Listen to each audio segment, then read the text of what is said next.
Once there was a dreadful old man named Ebenezer Scrooge. Oh, he was a squeezing, wrenching, grasping, clutching old sinner. Scrooge had been in partnership for many years with Jacob Marley, so his firm was known as Scrooge and Marley. But Marley had been dead for 7 years. Yes, Marley was dead as a doornail. And old Scrooge lived alone and disliked everybody. He had a clerk in his office named Bob Cratchit, and he only paid the poor fellow, who had a wife and 4 children, a wage that scarcely fed them. The meager office that Cratchit sat in was like a cold, dismal little cell. When Cratchit stopped to warm his hands over the burnt-out coal, Scrooge looked up over his glasses and said, "Cratchit, get on with your work." "Well, you see, sir, my fire is almost out and my hands are numb. I need another bit of coal to keep warm, sir." "How many times have I told you I won't have you burning up my coal as if it were rubbish?" "But, sir..." "Back to your work." "Yes, sir." It was Christmas Eve, and into the office of Scrooge and Marley popped Scrooge's nephew, Fred. "A Merry Christmas, Uncle. God save you." Humbug. "Christmas a humbug, Uncle? You don't mean that, I'm sure." "I do. Merry Christmas. What right have you to be merry? You're poor enough." "Oh, come now, what right have you to be dismal? You're rich enough." Humbug. "Oh, don't be cross, Uncle." "What else can I be when I live in such a world of fools as this? What's Christmas time to you but a time for paying bills without money? A time for finding yourself a year older, not an hour richer. If I could work my will, every idiot who goes about with Merry Christmas on his lips would be boiled with his own pudding and buried with a stick of holly through his heart." "Oh, Uncle." "Keep Christmas in your own way and let me keep it in mine." "But you don't keep it." "Well, let me leave it alone, then. Much good may it do you. Much good it ever has done you." "But, Uncle, Christmas is the only time I know of in the long calendar of the year when men and women seem by one consent to open their hearts freely. And therefore, Uncle, although it has never put a scrap of gold or silver in my pocket, I believe that it has done me good and will do me good. And I say, God bless it." "Good for you, lad." "Another word out of you, Cratchit, and you'll keep your Christmas by losing your situation." "Oh, don't be angry, Uncle. Come, dine with us tomorrow." "Good afternoon." "Oh, I'm sorry with all my heart to find you so determined. So, a Merry Christmas, Uncle. "Good afternoon." And a Happy New Year." "Good afternoon."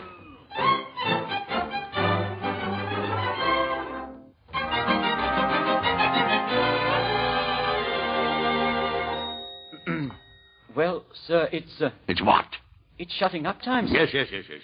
And, sir, I was wondering whether you would allow me the day off. That is, if it's convenient, sir." "It's not convenient, and it's not fair.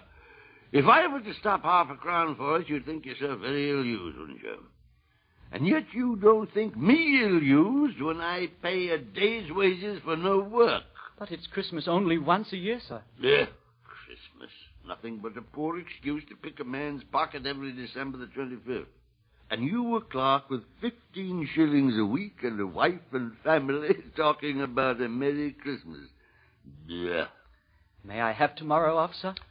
"I suppose you must. But be here all the earlier the next morning." "I will, sir. I will indeed, sir. Thank you, sir."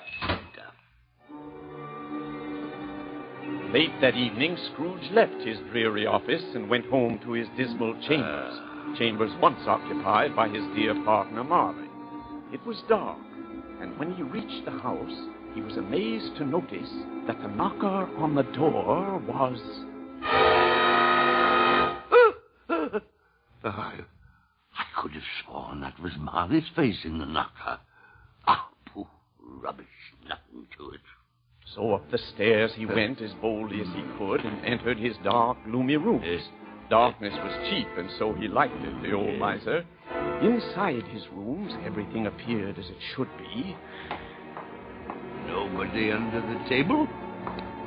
Nobody under the sofa. Nobody in the closet. And nobody in his dressing gown, which was hanging up in a suspicious attitude against the wall. Quite satisfied, he locked the door, took off his coat, put on his dressing jacket and his pointed nightcap, and sat down before the fire to take his meager gruel. As he sat looking at the low fire, he suddenly realized that every tile about the grate had on it a copy of old Marley's face, staring at him. Humbug. Humbug! Don't believe it. Rubbish. Scrooge walked across the room. After several turns, he sat down again. He threw his head back in the chair. Yeah. There was an old bell high up in the rooms, and it began to ring, while a noise downstairs made him start. What's that? Who's there? Who is it? Who is it? Suddenly, right through the wall, and then, behold, inside the room, Scrooge saw before his very eyes. Marley! What do you want with me? Much. Who are you? In life I was your partner, Jacob Marley. Don't you believe me? They don't. What evidence would you have of my reality beyond that of your own senses? Oh, because the little thing affects the senses? A slight disorder of the stomach makes them cheats. You may be an undigested bit of beef, or a blot of mustard, a crumb of cheese, a fragment of an underdone potato. There's more gravy than grave about you, whatever you are. Oh, mercy! Dreadful apparition, why do you trouble me? Man of the worldly mind, do you believe in me or not? Oh, I do. I must. But why do spirits walk the earth? And why do they come to me? It is required of every man that the spirit within him should walk abroad among his fellow men, and travel far and wide and do good. And if that spirit goes not forth in life, it is condemned to do so after death. Oh! No, please don't do that. You're shackled. Tell me why. I wear the chain I forged in life. I made it link by link and yard by yard. Is its pattern strange to you? Jacob Marley, tell me more. Speak comfort to me, Jacob. I've none to give, Ebenezer Scrooge. In life my spirit never roved beyond the narrow limits of our money-changing hole, and weary journeys lie before me. Hear me, my time is nearly gone. I will. But don't be hard on me, Jacob. I'm here tonight to warn you that you've yet a chance and hope of escaping my fate, Ebenezer. You always were a good friend to me. Thank you. Hear what I say. You will be haunted by 3 spirits. Without their visit, you cannot hope to shun the path I tread. Expect the first tomorrow when the bell tolls 1. Expect the second on the next night at the same hour. The third upon the next night when the last stroke of 12 has ceased to vibrate. Look to see me no more, and remember what has passed between us. When the ghost vanished in the dark, bleak night, Scrooge denounced the whole thing. Bah! I won't believe it. The whole business is rubbish. Humbug. Then he went to bed and was soon asleep.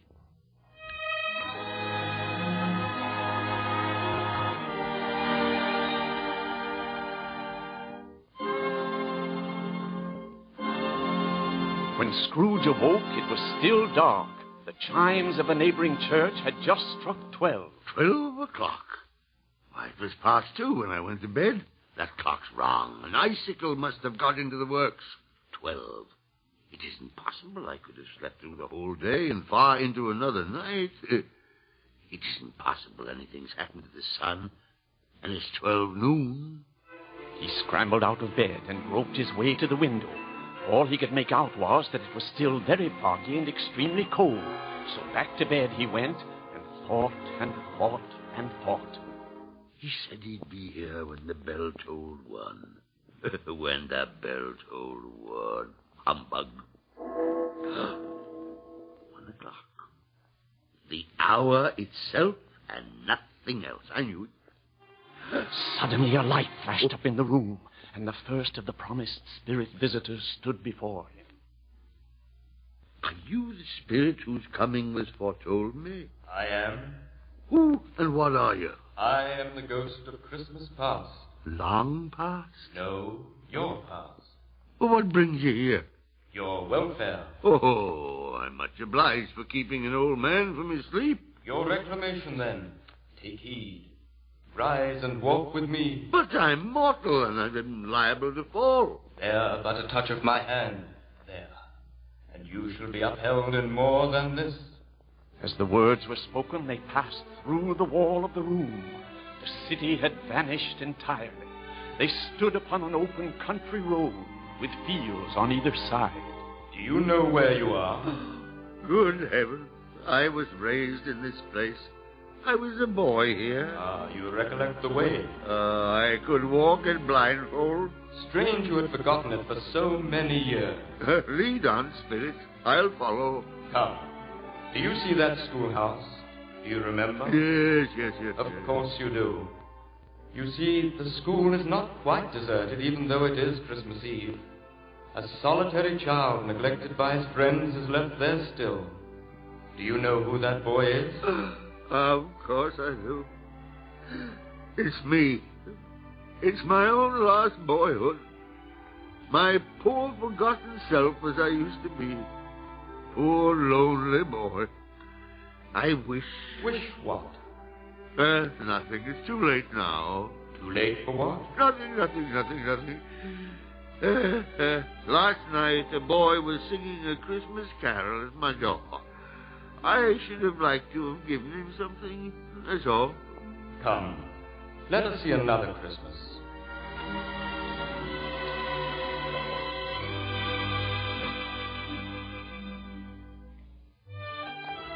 The Spirit led the way to many scenes that Scrooge had long forgotten. He was shown some happy Christmases of long ago when he was a youth. And best of all, the Spirit took him to the warehouse where he had been an apprentice. Scrooge peeped in, and when he saw an old gentleman in a Welsh wig sitting at a high desk, he cried out, "Why, it's old Fezziwig! Bless his heart, it's old Fezziwig alive again!" And there's Dick Wilkins. Oh, Dick was attached to me. Poor Dick, dear Dick. Yo-ho, my boys, no more work tonight. Christmas Eve, Dick. Christmas, Ebenezer, let's have the shutters up. Quicker than you can say Jack Robinson, Mr. Fezziwig. As good as done. The floor swept and watered. Yes, sir. The lamps trimmed. Yes, sir. And the fuel on the fire. Yes, sir. Hilly ho, and let's clear away and let's have lots of room. Hilly ho, Dick. Cheer up, Ebenezer. Yes, sir. Yes, sir. In came a fiddler with a music book. In came Mrs. Fezziwig, one vast, substantial smile. In came all the young men and women employed in the business. In they all came, one after another.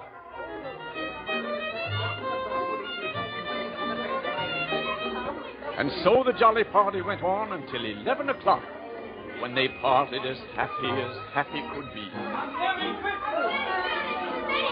Merry Christmas.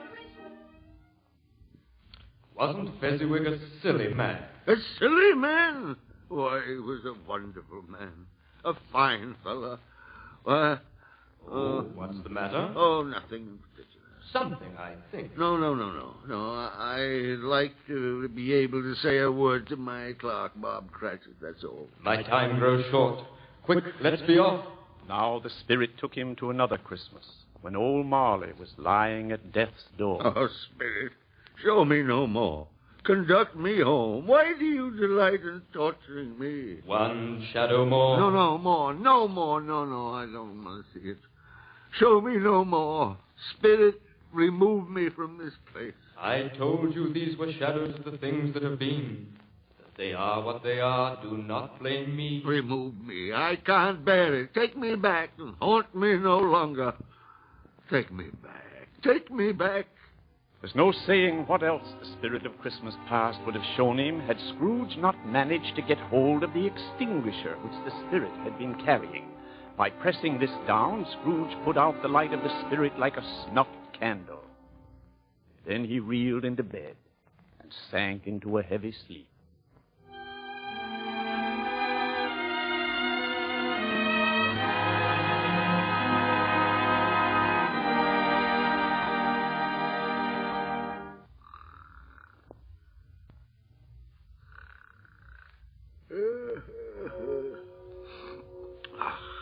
One o'clock.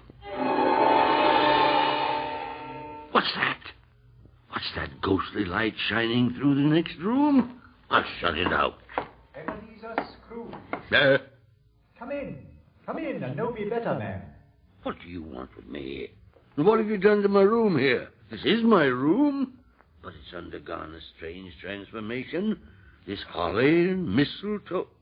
What does it mean, and who are you? I am the ghost of Christmas present. Come closer. Fear me not. Spirit, conduct me where you will. Tonight, if you have aught to teach me, let me profit by it. Touch my robe. Gladly. Now, what do you see? I see bright-colored lights, gaiety, children on sleds, playing in the snow. Do you see that house over there? The one with the Christmas wreath on the door? Of course. It's the humble home of my clerk, Bob Cratchit. He's carrying Tiny Tim, his little son.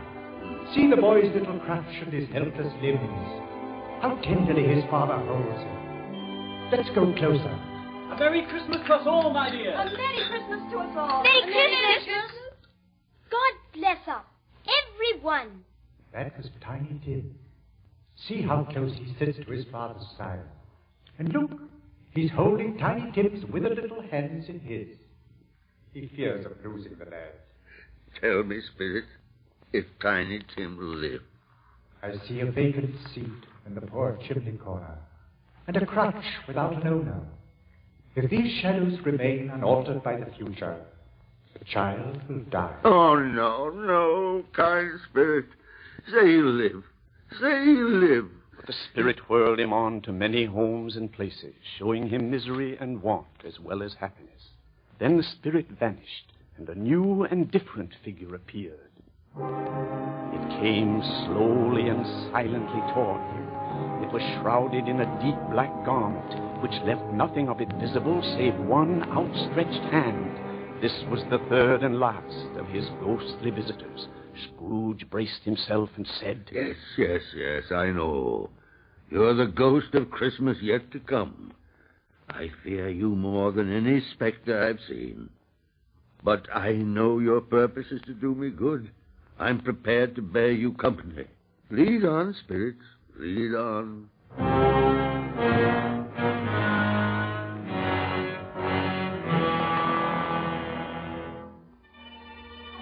The phantom moved, and Scrooge followed, and at length the ghost of Christmas yet to come brought him to a neglected gravestone. What's this? These awful weeds. I can hardly see. Whose name's written on this crumbled stone? What? It's Ebenezer Scrooge. Me. Oh, no, Spirit, no. Spirit, hear me. I'm not the man I was. I'll not be the man I must have been. Good Spirit, pity me. Assure me I may yet change these shadows you've shown me by an altered light. I'll honor Christmas in my heart and try to keep it all the year. Oh, tell me I may wipe off the writing of this terrible stone. In his agony, he caught the spectral hand, but the Spirit repulsed him. As Scrooge held up his hands in a last prayer to have his fate reversed, he saw an alteration in the phantom shape. It began to shrink. It collapsed. And then... This bedpost. Yes. Why, it's my own. This bed, it's my own bed. My very own. This room, my own rooms. Oh, bless it all. I live the past, the present, and the future. I will. The spirits of all three shall strive within me. Oh, Jacob Marley, heaven and the Christmas time be praised for this. I say it on my knees, old Jacob, on my knees. I'm as light as a feather. I'm happy as an angel. I'm merry as a schoolboy. Hey, hello outside there. What is today? Today? Why, it's Christmas Day. Christmas Day! I haven't missed it. The spirits have done it all in one night. Hello, my fine fella. Hello. Do you know the poultry shop in the next street, the one in the corner? Indeed I do, sir. Oh, an intelligent boy. A remarkable boy. Do you know whether they've sold the prize turkey that was hanging up there? The little one? No, not little one. No. The big one. What? The one as big as me? What a delightful boy. It's a pleasure to talk to you. Yes, my lad. It's hanging there now. Is it? Go on and buy it. Are you joking? No. I'm in earnest. Go and buy it and tell him to bring it here that I may give him the directions where to take it. Come back with the man and I'll give you a shilling. Come back with him in less than 5 minutes, I'll give you half a crown. I'll be back with it as quick as a shot, sir. Look at him run. I'll send it to Bob Cratchit. He shan't know who sent it. It's twice the size of Tiny Tim. I'll send the poulterer with it in the cab so Cratchit will have it in time. No, then I'll hie myself to my nephew's home. Will they be surprised to see me? Ha, ha, ha, ha.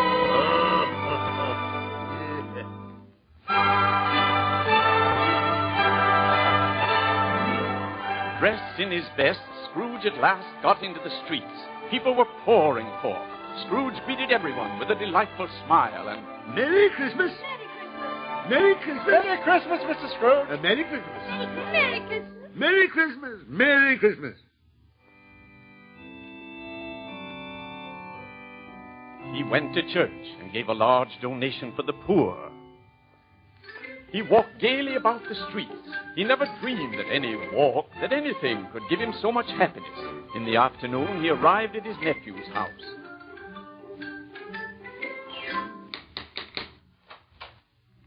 What can I do for you, sir? Is your man at home, my dear? Yes, sir. Where is he, my love? Why, bless my soul, who's that? It's I, your Uncle Scrooge. I've come to dinner. Will you let me in, friend? Of course, Uncle. Make yourself at home. We'll have a wonderful party, wonderful games, and wonderful happiness. The next morning, Scrooge was early at the office. If he could just catch Bob Cratchit coming late, that was the thing he'd set his heart upon. And he did it. Yes, he did. Cratchit was full 18 minutes and a half behind his time. Scrooge sat with his door wide open that he might see him coming. Cratchit was on his stool in a jiffy. Then Scrooge came into the room. Hello. What do you mean by coming here this time of day? I'm very sorry, sir. I am behind my time. Yes, indeed you are. Oh, it's only once a year, sir. It shall not be repeated. I was making rather merry yesterday, sir. I'll tell you what, my friend. I'm not going to stand this sort of thing any longer. And therefore, I'm about to raise your salary. Oh. A Merry Christmas, Bob. Oh, a Merry Christmas to you, A sir. Merrier Christmas, Bob, my good fellow, than I've given you for many a year. I'll endeavor to assist your struggling family. Oh, sir. Make up the fires, my boy, and buy another scuttle of coal before you dot another I, Bob Cratchit. Yes, sir. Scrooge was better than his word. He did it all and more. And to Tiny Tim, who did not die, he was the second father. He became as good a friend, as good a master, and as good a man as the good old city knew, or any other good old city in the good old world. He had no further experience with spirits, but lived a happy life ever afterwards. And it was always said of him that he knew how to keep Christmas well, if anybody did. And may that truly be said of us, and all of us. And so, as Tiny Tim observed... God bless us, everyone. Yes, Tiny Tim. God bless us, everyone.